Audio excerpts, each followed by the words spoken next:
إن الحمد لله نحمده ونصلي ونسلم على رسوله الكريم وعلى آله وأصحابه حماة الدين المتين وعلى كل من تابعهم بإحسان إلى يوم الدين. أما بعد فأعوذ بالله من الشيطان الرجيم. بسم الله الرحمن الرحيم. إن الحسنات يذهبن السيئات. صدق الله العلي العظيم.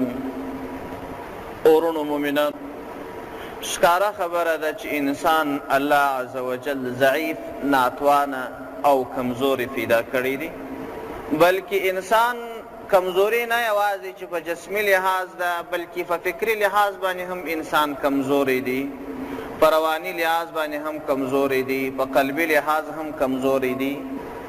یو څوک چې ناتوانه وي، کمزوري وي، د هغه څخه خامخا تېروتنې کېږي، ګناوې کېږي، داسې کارونه ځینې چې د حقیقت څخه لرې وي، د حقیقت خلاف وي، داسې کارونه ځینې ترسره کېږي چې هغه مناسب نه وي. داسې نو په دې لحاظ باندې چې الله عز وجل انسان ناتوانه پیدا کړی دی، ګناوې ځینې کېږي، تېروتنې ځینې کېږي، نامناسب کارونه ځینې کېږي، نو دا چې الله عز وجل انسان داسې جوړ کړی دی، د حل لاره هم ورته پیدا کړې ده.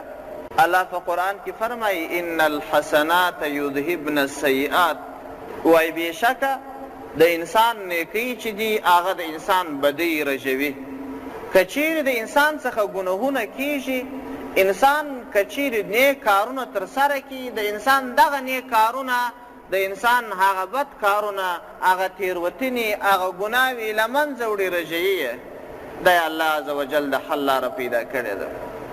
مګر پکار هم لږ فکر کول پکار دی چې نیکۍ کمې نیکۍ انسان ترسره کړي، ډېرې ګټې به یې کړي وي. تاسو وګورئ په دنیا کې خلک چې کسبونه کوي، ځینې د خټو کارونه کوي، ځینې تجارت کوي، او ځینې نور کسبونه لکه تجاري و، بنایي و، او ډېر ته ورته نور کسبونه چې دي دا ترسره کوي. خو هر پلار چې کله د زوی لپاره کسب انتخابوي، کوشش کوي چې دا ګټمنې انتخاب کړي چې هغه هم ښه ګټمن وي او هم هوسا وي. دغه کسبونه چې خلکو انتخاب کړي دي، هر یوه په خپل پوره فکر سره کوشش کړی څو د ځان لپاره یو داسې کسب انتخاب کړي چې هم ډېرې زیاتې ګټې ولري او هم هوسا وي. نو په دغه ترتیب باندې لکه انسان چې د پیسو لپاره کار کوي، د دنیا د دې فاني ژوند د ګټو لپاره کوي، ده لره پکار ده چې د اخروي ژوند لپاره هم دغسې فکر وکړي، یعنې د نیکیو د کولو لپاره کوشش وکړي، هڅه وکړي چې داسې نیکۍ ترسره کړي چې هغه نیکۍ هم اسانه وي، هم په لنډ وخت کې ادا کېږي، او هم ډېر ډېر ثوابونه پر مرتب وي. داسې نیکۍ ترسره کړي، دا د انسان لپاره یوه لازمي خبره ده. نو په دې منظور باندې داسې مواقع، یعنې داسې ځایونه ډېر دي چې په هغه وختو کې لږ نیکۍ کول، اسانه نیکۍ کول زیات ثواب دی. نور ځایونه به پرېږدو. اوس چې موږ او تاسو په روژه کې قرار لرو، د دې روژې په میاشت کې یوه ستره نیکي چې په لنډ وخت کې ډېرې لاسته راوړل کېږي، هغه اعتکاف کول دی. اعتکاف کول اصلا درې ډوله دي چې ور وپېژندل سي، بیا به یې پر فضایلو خبرې وکړو. یو اعتکاف کول واجب دی، که یې څوک ادا نه کړي سزا ورکول کېږي. اعتکاف هغه اعتکاف دی چې یو سړی پر ځان باندې نظر ومني که زما د پلاکۍ کار خدای را ترسره کړي، زه به یوه ورځ یا 10 ورځې یا 20 ورځې اعتکاف د الله د رضا لپاره کوم. پر ده به نظر وي چې دی به اعتکاف کوي. اوس نو که چیرې د دغه سړي هغه کار ترسره سو، اعتکاف باندې واجب دی، خامخا به یې کوي. او یا کار یاد نه کړي، دغسې ووایي چې پر ده باندې د 15 ورځې اعتکاف نظر وي. دغه نظر چې ده کښېښودی، پر ده باندې د هغه اندازې اعتکاف ادا واجب ده، دا وجوبي اعتکاف دی. او یو اعتکاف نفلی اعتکاف دی. نفلی اعتکاف هغه اعتکاف ته ویل کېږي چې یو سړی هر وخت چې زړه وغواړي، که هره میاشت وي، روژه وي او که بله میاشت وي، یوه شپه یا دوې یا درې یا پنځه او د اعتکاف د اصولو شرایطو سره سم اعتکاف ترسره کړي، دغه اعتکاف نفلي اعتکاف دی. او دریم اعتکاف سنت اعتکاف دی، هغه ټاکلی وخت لري. دغه سنت اعتکاف د روژې د میاشتې په آخرو لسو ورځو کې ادا کیږي. دغه اعتکاف ته د اکثرو علماو پر مذهب باندې سنت موکد اعتکاف ویل کیږي، ځکه نبي هیڅ وخت دا اعتکاف نه دی پرېښی، بلکې په کم کال چې د رحلت یعنې آخر کال او د وفات کال او په هغه کال باندې 20 ورځې اعتکاف وکړي او یو بله میاشت ټوله میاشت د روژې اعتکاف وکړي چې وروسته به هغه حدیث بیان سي. نو په دې منظور باندې سنت موکد اعتکاف چې په آخرو لسو ورځو کې کېږي، د دې ډېر زیات فضایل دي، بلکې د ټولو ډولو د اعتکافو فضایل زیات دي، که واجب اعتکاف دی، که نفلي اعتکاف دی، که سنت موکد اعتکاف دی. مولانا صاحب رحمت الله علیه لیکي وایي د اعتکاف مطلب دا دی، د اعتکاف هغه منظور هدف دا دی لکه یو څوک چې د یو چا دروازې ته ورسي، هغه ته ووایي چې زه ستا د دروازې څخه نه ولاړېږم تر څو چې ته زما مقصود را حل نه کې. یا زموږ او ستاسو په پښتني لحاظ باندې دا یو وایي پلانکي سړي د پلانکي پر کور باندې شومي نیولې ده، یعنې شومي دا معنا چې زه هېڅ نه خوراک کوم نه څښل کوم تر څو د زما مطلب را ترسره نه کې. څوک چې اعتکاف ته لویږي د دې مطلب دا دی لکه د الله په کور کې چې یو څوک غاړې کښېږدي او دا ووایي چې الله ته پر ما رحم ونه کې، ته ما د خپلو محبوبو دوستانو څخه جوړ نه کې، ته زما مقاصد را ترسره نه کې، زه نه ولاړېږم، نه کور ته ځم، نه کاروبار کوم، نه ګټه کوم، نه د مشرته څخه د باندې بې له ضرورته وځم، یوازې او یوازې مطلب دا دی چې الله ته راسه راضي سه. نو موږ او تاسو لیدلی دی چې په دې کلیوالي لحاظ باندې، په منطقوي لحاظ باندې یو چا د بل چا پر درګاه باندې شومي نیولې وي، حتما هغه کار ترسره کېږي. نو یو څوک چې د یو داسې غیرتمند ذات او یو داسې عظیم ذات چې په دنیا کې هیڅ ساری او مثال نه لري، د هغه پر دربار باندې شومي ونیسي، د هغه په دربار باندې غاړه کښېږدي چې کس پر ما باندې رحم وکړي، دا کس به نو کله خالي لاس ولاړ شي. او د الله ورکړه داسې ورکړه نه ده لکه د بندګانو ورکړه، داسې اعطا یې نه ده لکه د بندګانو ده، بلکې د الله جل جلاله یو ډېره لږه ورکړه دومرې زیاته ده چې د دنیا او د مافیها سره برابره ده، لا تر هغه زیاته ده. نو په دې اړوند باندې یو څو حدیثونه را نقلوو چې رسول اکرم صلی الله علیه وسلم څخه را نقل سوي دي. عن ابي سعید الخدري رضی الله عنه ان رسول الله صلی الله علیه وسلم اعتكف العشر الاول من رمضان ثم اعتكف العشر الاوسط في قبة تركية. الحديث حضرت ابي سعید خدری رضی اللہ عنہ روایت کی وای رسول اکرم صلی اللہ علیہ وسلم روژې په اولو لسو ورځو کې اعتکاف وکړي. کله چې هغه اول لسو ورځې پوره سولې بیا د مابین د لسو ورځې اعتکاف ترسره کړي، یعنې د اولو لسو ورځو متصل دا د مابین د لسو ورځې هم اعتکاف وکړي تر شلمې پورې.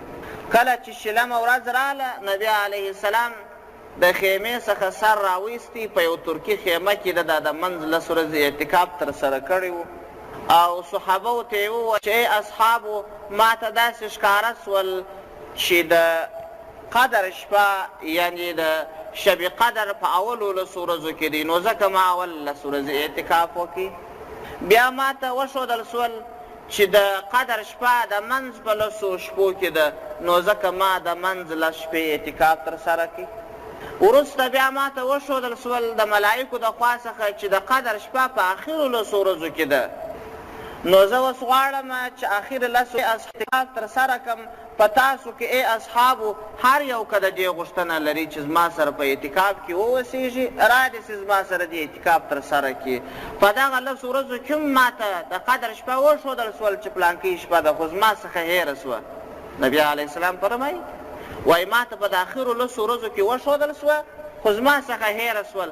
دومره مې په یاد ده چې کله د قدره په شپه باندې ما الله ته سر پر سجده ایښی و، زما سر په خټو کې و، یعنې چې د قدر شپه وي په د راتلونکو شپو کې په هغه شپه به باران وسي. ابي سعید خدري رضی الله عنه فرمایي وایي کله چې د 21 شپه سوه باران وسو، مسجد وڅڅېدی، په مسجد کې شالۍ اوارې وې، اوبه پکښې ودرېدلې. ما د رسول الله صلی الله علیه وسلم مبارک تندی ولیدی چې په خټو او په اوبو باندې لړلی و. نو زه پوه سوم چې دا تېره شپه یعنې د 21 شپه د قدر شپه ده. د اکثرو علما اتفاق دی چې د قدر شپه ټاکلې ورځ نه لري، په د اخرو تاک شپو کې ده، خو کله 21 وي، کله 25 وي، کله 23 وي، کله 28 وي، کله 29 وي، ټاکلې معیار نه لري. نو دا چې رسول اکرم صلی الله علیه وسلم د قدر د شپې د پیدا کولو لپاره اعتکاف کاوی، نو معلومه خبره ده چې د قدر د شپې د پیدا کولو لپاره اعتکاف تر ټولو ښه وسیله ده. که چیرې یو څوک وغواړي چې د قدر شپه پیدا کړي، زورو میاشتو یې فضیلت زیات دی او د زورو میاشتو تر عبادت ثواب زیات دی، هره دعا پکښې قبلیږي او یقینا یو انسان پکښې بخښل کیږي او یقینا انسان ته جنت په لاس ورځي او یقینا په دغه ورځ باندې که یو څوک وغواړي د الله د دوستانو او د اولیاو څخه جوړېدلی سي، نو یو داسې عظیم نعمت ښکاره خبره ده چې د اعتکاف په وجه باندې لاسته راځي. ولې په دې وجه باندې اعتکاف په وجه لاسته راتللی سي؟ د ده خوب چې په مسجد کې اوسېږي، د ده خوب کول هم عبادت دی. هغه د قدر شپه چې عبادت تر زورو میاشتو ثواب زیات لري، هغه په هغه صورت کې چې سړی هغه ټوله شپه عبادت الله ته وکړي. نو یو څوک چې په مسجد کې وي، یو څوک چې معتکف وي، د هغه خوب کول هم عبادت دی، خوراک کول یې هم عبادت دی، خبرې کول یې هم عبادت دی، لمونځ او وظیفه خو یې د شکه وتلې عبادت دی. یعنې که چا اخرې 10 ورځې اعتکاف کړي، دغه کس به د زورو میاشتو عبادت ترلاسه کړی وي، ځکه چې دغه شپې 10 شپې دی ټوله په مسجد کې دی، خو یا به خوراک کوي، یا به خوب کوي، یا به وظیفه کوي، یا به خبرې کوي، ټول یې پر عبادت باندې حساب دي. د الله سره شپې ده، د شپې او د ورځې عبادت ترسره کړی دی. دا څومره ستر امتیاز دی چې انسان ته رسېږي. خو یوه خبره چې مې بیا ایره نه سي، هغه خبره ده چې دغه امتیاز یوازې د نارینهو لپاره نه دی، دا امتیاز الله و ښځو ته هم، د ښځو لپاره هم پکار ده چې په خپل کور کې یو ټاکلی ځای د لمانځه لپاره ولري. د یو خونې یو کونج چې یو پاکه خونه وي، هغه کونج وټاکي چې زه په دغه کونج کې لمونځ کوم، دا زما مسجد دی. که یوې ښځې ټاکلی نه وي، اوس یې هم ټاکلی سي چې روژه راسي. په کور او په دننه د حویلۍ کې یو خاص ټاکلی ځای د لمانځه کولو او پر عبادت کولو لپاره وټاکي او پر هغه ټاکلي ځای باندې کښېني، د هلته اعتکاف ترسره کړي، د هغه ځای څخه بې له ضرورته نه راوځي، یوازې د اوداسه لپاره او یا د ضرورت پوره کولو لپاره. نه تنها چې دا امتیاز الله عز وجل نارینهو ته ورکړی دی، بلکې دغه امتیاز الله عز وجل ښځو ته هم ورکړی دی. د ښځو لپاره لا هم ډېره هوسا ده، ځکه چې په کور کې یو ټاکلی ځای د مسجد په نوم وټاکي، پر هغه ځای باندې اعتکاف ترسره کړي او د دې ترڅنګ چې اعتکارانو سره کوي، په خوله باندې د کور په کشرانو انجونو باندې د کور کارونه هم ترسره کوي. دا څومره د فضیلته ډکه خبره ده چې یو انسان ته د دنیا د کارونو ترڅنګ دومره ستر امتیاز چې په دغه امتیاز په وجه باندې یقینا یو چا ته د قدر شپه په لاس ورځي، دا ډېره ستره خبره ده. نو پکار دا ده چې زموږ د دغه امتیاز چې اعتکاف دی د نارینه ورونو ترڅنګ زموږ خوندې هم د دې څخه ګټه پورته کړي. یوازې نارینهو لپاره دغه ستر امتیاز، بلکې ښځې هم کولی شي چې د دې امتیاز څخه ځان برخمنې کړي. او بله عجیبه لا دا ده چې د الله عز وجل نعمتونه او د الله امتیاز چې خپلو بندګانو ته یې ورکړی دي دومره زیات. یو عالم لیکي وایي ببهانه مې دي حد، ببهانه مې دي حد، داسې امتیازات دي، داسې نعمتونه دي چې مفت یې نه ورکوي، مازې په بهانه باندې یې ورکوي. نو په دې منظور باندې زموږ د امام صاحب رحمت الله پر مذهب باندې اعتکاف تر یوې شپې تر یوې ورځې کم نسي کېدلی. خو د یارانو مذهب دا دی د امام محمد او امام ابو یوسف رحمهم الله مذهب دا دی چې یو څوک د یو څو ثانیو لپاره مسجد ته ورځي هم د اعتکاف نیت وکړي، نیت یې صحیح دی او فتوا هم په قول د یارانو ده. نو په دې منظور باندې که چیرې یو مسلمان ورور مسجد ته راځي، هر کله چې مسجد ته راداخلېږي نیت د اعتکاف دې کوي. کله چې نیت د اعتکاف یې وکړي دومره قدر چې زه په مسجد کې یم، لمانځه کې اوسېږم، زما نیت د اعتکاف دی. نو 5 وخته چې یو مسلمان ورور مسجد ته راځي، د 5 وختو ثوابونه چې سره راجمع کړل سي، دغه وختونه چې دی 5 سره په مسجد کې تېروي، دا د یوې ورځې د سره راجمع سي، بیا د یوې هفتې د سره راجمع سي او بیا د میاشت د سره راجمع سي. کلونه کلونه اعتکاف ځینې جوړېږي. دا څومره ښه اسانه او څومره لنډه بهانه ده د الله عز وجل دې ستر امتیاز ته د قدر شپې ته. نو دا کار او دغه کړنه هم مؤمن مسلمان ده چې ترسره یې کړي. په بل حدیث کې راځي عن ابن عباس رضي الله عنه أن رسول الله صلى الله عليه وسلم قال في المعتكف هو يعتكف الذنوب ويجري له من الحسنات كعامل الحسنات كلها. ده حضرت ابن عباس رضي الله عنه څخه روایت دی مبارک فرمایي وای رسول الله صلی الله علیه وسلم د معتکف په شان کې وفرمایل چې د اعتکاف کوي، وای دغه کس که الله جلاله د ګناهونو څخه خلاصوي، دا یو امتیاز دا چې څنګه خلاصوي وروسته به خبره باندې وکړو. او بله خبره دا ده چې معتکف کله په اعتکاف کې وي، الله جل جلاله د داسې کارونو ثواب وله ورکوي چې د نه وي ترسره کړي، د ګناهونو څخه یې داسې خلاصوي. کله چې یو څوک په مسجد کې نه وي، د باندې په بازار کې وي، په کور کې وي، د خلکو سره په دارومدارو کاروبار کې وي، انسان عاجزه دی لکه مخکې چې موږ خبره پر وکړل. د انسان څخه اشتباه کېږي، په کاروبار او معاملانو څخه ځینې کېږي او د انسان څخه درواغ ویل کېږي، د انسان څخه غیبت کېږي.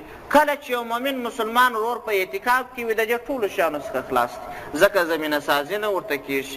شیطان ځینې لرې دی، د شیطان داسې یوه لاره نسي ورته جوړېدلی چې په مټ ایدی واخلي، په داسې یو ګرداب کې یې واچي او په یو داسې ګډي کې یې واچي چې هغه سترې ګناوې وي.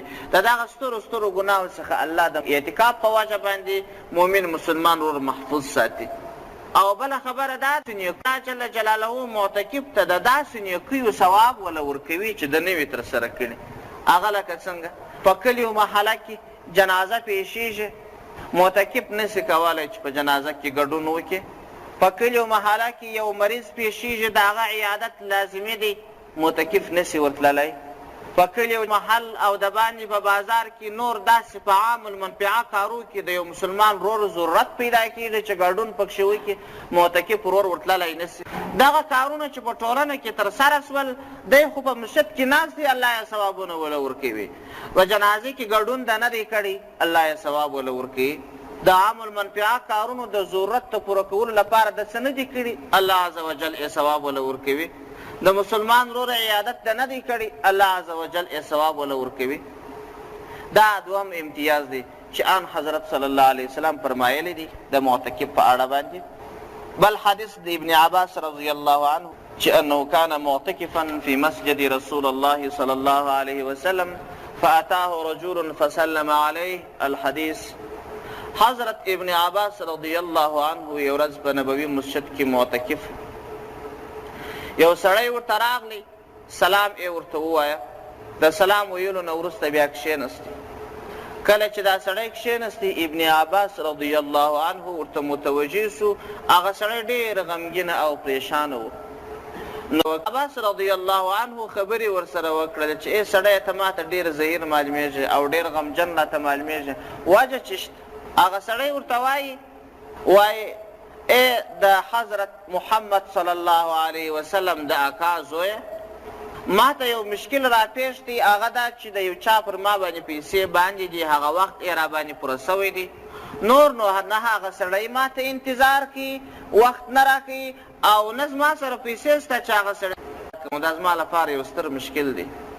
حضرت ابن عباس رضی الله عنه ورته وویل چې ستا خوښه ده چې زه ستا سره ولاړ سم او هغه سړي ته په خپله خوله باندې ووایم چې تا ته نور وخت درکړي؟ هغه سړی ورته وویل چې دا خو ډېره ښه خبره ده او هغه سړی ستا احترام کوي، هغه سړی ستا په خوله باندې ما ته نور وخت راکړي، ستا به زما سره ستره همکاري وي. نو ابن عباس رضی الله عنه معتکف و، د نبوي مسجد څخه ورسره راووتې. کله چې د نبوي مسجد څخه راووتی نو هغه سړي ورته وویله چې ای ابن عباسه تا خپل اعتکاف هیر کړی چې ته زما سره د مسجد د باندې راووتلې. ابن عباس رضی الله عنه په جواب کې ورته وویل چې زما چې د دغه قبر په خاوند باندې قسم وي چې ما د دغه قبر د خاوند څخه اورېدلي دي چې د مبارک رسول الله صلی الله علیه وسلم ته اشاره وه چې رسول الله صلی الله علیه وسلم فرمایل دي هر هغه مسلمان رور چې د بل مسلمان رور د مشکل د حلولو لپاره ولاړ سي الله جل جلاله د لسو کالو د اعتکاف ثواب وله ورکوي. او که چیرې یو سړی یوه ورځ اعتکاف وکړي د الله جل جلاله د رضا لپاره او د الله جل جلاله د خوشحاله کولو راضي کولو لپاره یوه ورځ الله جل جلاله به د ده او د دوزخ تر مابین 3 خندقه جوړ کړي او د هر خندق اوږدوالی به دومره زیات وي لکه د اسمان او د مځکې منځ. نو په دا حدیث کې څو خبرو ته اشاره ده. یوه خبره دا ده چې د مسلمان ورور احتیاج پوره کول دا څومره غټ اهمیت لري چې ابن عباس رضی الله عنه اعتکاف ورته ماتوي او بیا یې وروسته د اعتکاف قضا بیرته راوړي. دا تېر کړی اعتکاف خو یې دی بیا بل وارې د سره څخه د ټوله اعتکاف چې د پر ځان لازم ګڼلی و د هغه قضا راوړي. د هغه نه وروسته د دې سره سره بیا د مسلمان ورور حاجت پوره کوي. دا معلومه خبره ده چې د مسلمان ورور حاجت پوره کول ډېر زیات اهتمام لري. او دوهمه خبره دا ده چې په دې حدیث کې د اعتکاف اهمیت ثابتېږي. د اعتکاف اهمیت دا دی چې د رسول الله صلی الله علیه وسلم د دغه وینا څخه ثابت سو چې یو څوک یوه ورځ اعتکاف وکړي الله جل جلاله به د ده او د دوزخ تر مابین 3 خندقه جوړ کړي. هر خندق به دومره غټ وي لکه د مځکې او د اسمان منځ. د دې مطلب دا دی چې د دا کس دوزخ ته تلل ناشوني دي، یعنې دغه کس دوزخ ته بیخي تللی نسي. دا څومره غټه خبره ده. نو چې د اعتکاف یوه ورځ ثواب دومره زیات دی که چیرې یو څوک د روژې په آخرو 10 ورځو کې ټوله 10 ورځې اعتکاف ترسره کړي بیا به یې ثواب څومره زیات وي.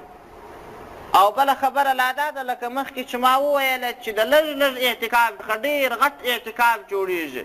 که چیرې یو سړی مسجد ته راداخلېږي د څه نیت ته اعتکاف وکړي دومره قدر وخت اعتکاف نیت وکړي چې دی په مسجد کې پاتېږي 1/2 ساعت یا 3 پاوه یا 20 دقیقې چې دی سنت کوي بیا وروسته لمونځ په جماعت کوي وروسته بیا سنت کوي کوه او یا وروسته تسبیحات وایي یا نفل مخکې یا وروسته تحیة المسجد کوي.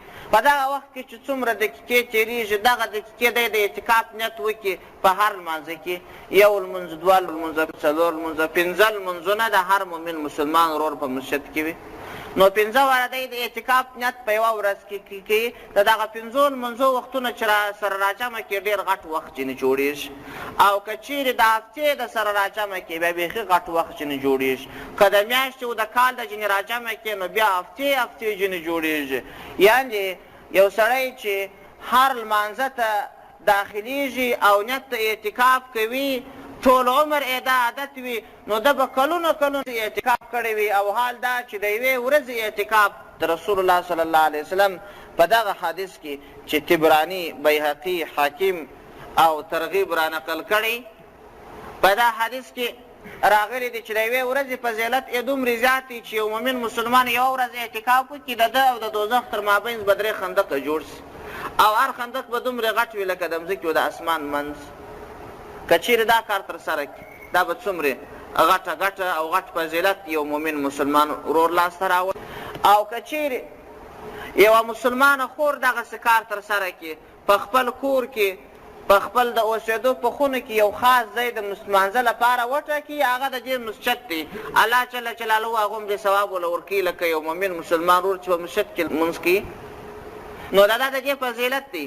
په دغه ځای کې چې دغه مسلمانه خور اعتکاف ترسره کړي د روژې دغه اخرې 10 ورځې بلکې هر وخت چې دا وخت پیدا کړي یوه شپه یوه ورځ 1 ساعت هفته میاشت اعتکاف ترسره کړي یا مؤمن مسلمان ورور دغه 10 ورځې خامخا د اعتکاف لپاره ټاکلي نه دي بلکې په ابتدا په شروع کې ما د اعتکاف 3 ډولونه بیان کړله.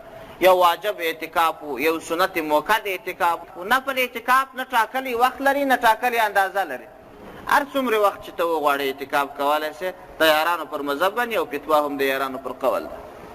نو په دې منظور باندې هر مؤمن مسلمان لره پکار ده چې دغه ګټې لاسته راوړي.